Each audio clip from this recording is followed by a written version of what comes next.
Now, how can you make the audio track visible in the Capcut on your iPad?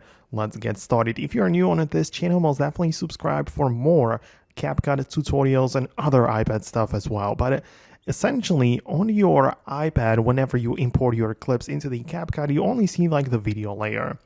And obviously you can change the audio and add audio effects to it as well. But in order to see like the wavelengths and the sound, you need to select the clip at the bottom like this.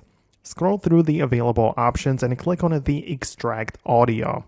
This will take away the audio from that video layer and have it separately, show it separately below it, right? So you can see the audio like wavelengths and all of the things, right? And you can apply some things separately.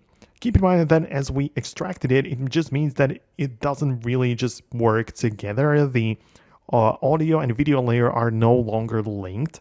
So you are applying effects and edits separately to the video layer and to the audio layer, right? So that's how it works in the iPad's Capcut user interface. I know that on some like computer video editors like Premiere Pro, you can see it right away, but here on the iPad, it's not like, that the most professional way to edit. So that's how it works inside of the Capcut. Now, let me know in the comments below if it worked for you. Stay tuned for more. And also, if you have some more questions, leave them in the comments below. Thanks a lot for watching, and I'll see you later.